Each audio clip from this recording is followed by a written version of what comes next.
darkness, you give hope. You restore every heart that is broken. And great are you, Lord.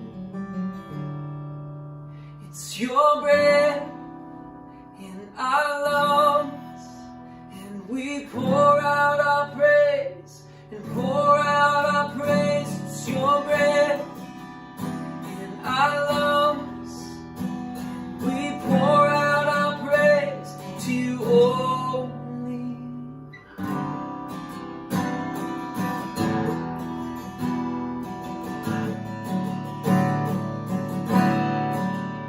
You are light, you are love, you bring light to the darkness, you give hope, you restore every heart that is broken. Great are you, Lord. Yeah. It's your breath in our lungs, and we pour out our praise, pour out our praise. It's your breath in our lungs, we pour out our praise, pour out our praise. It's your breath in our lungs, we pour out our praise, pour out our praise. It's your breath in our lungs, we pour out our praise to you only.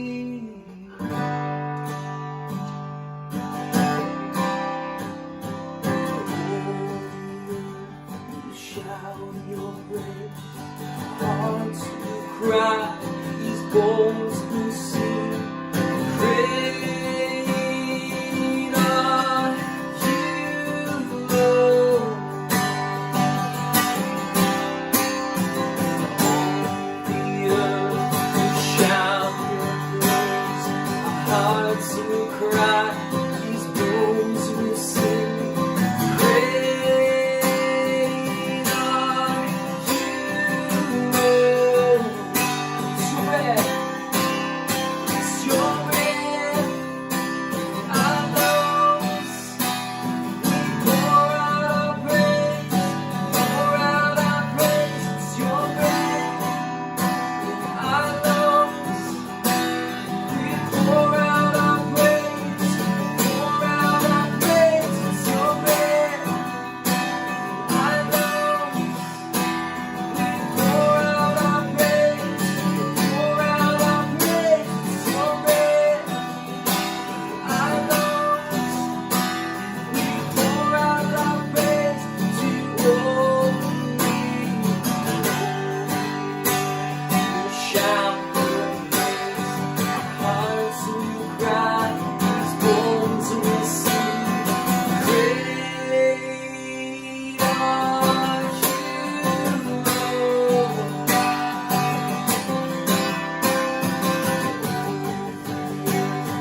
Shout your praise, our hearts will cry, these bones will sing.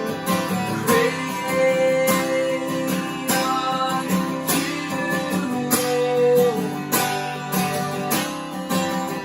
It's your breath in our lungs, and we pour out our praise, pour out our praise. It's your breath in our lungs, and we pour out our praise to you only.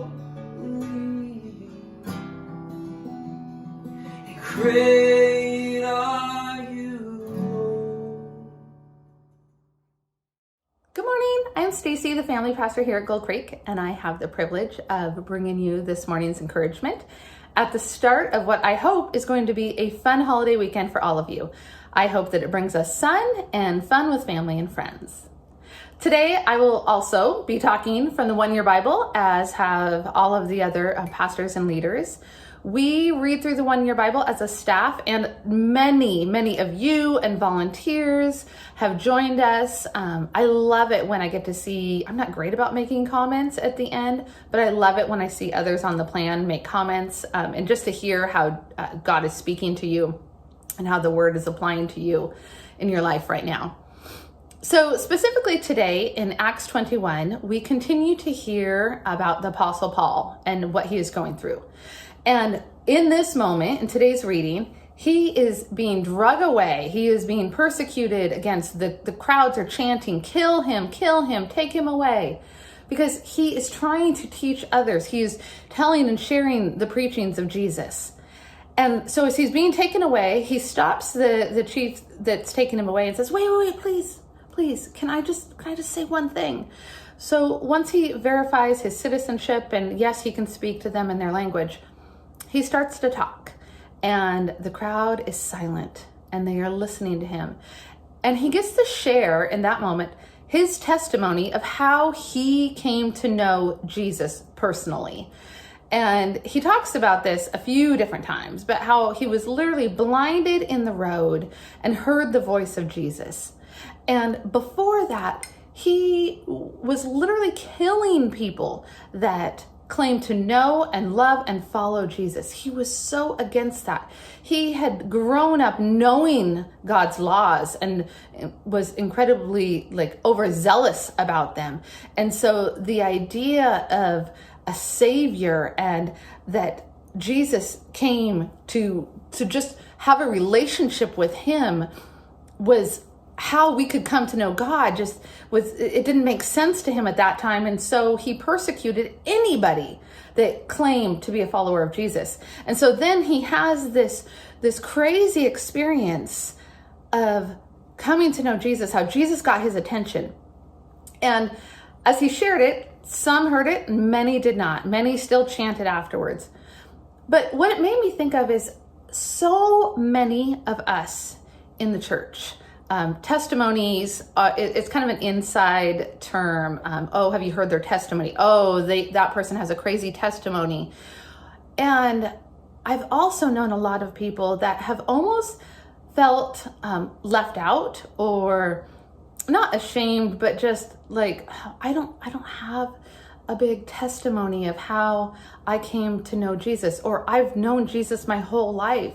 Well, for one thing, if you have grown up knowing Jesus and having a relationship with him your whole life, I hope that is something that you don't take for granted, that really is a privilege, that shows and says that you have had people of influence, wise leaders, parents, grandparents, other people that have taught you well.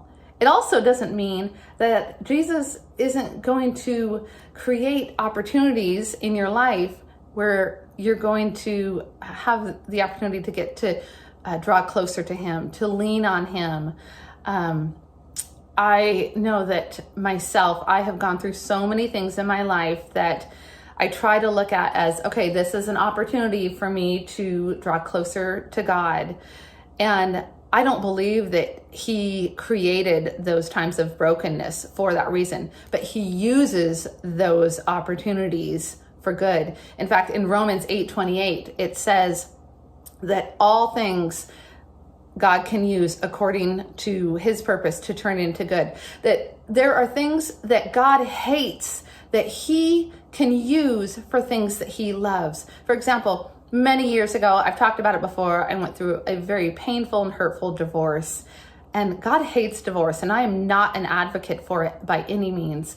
But he has used that situation and that trial in my life to help me get closer to him. It has taught me forgiveness and grace, and has caused me to be allowed me to connect with others that are going through that same experience.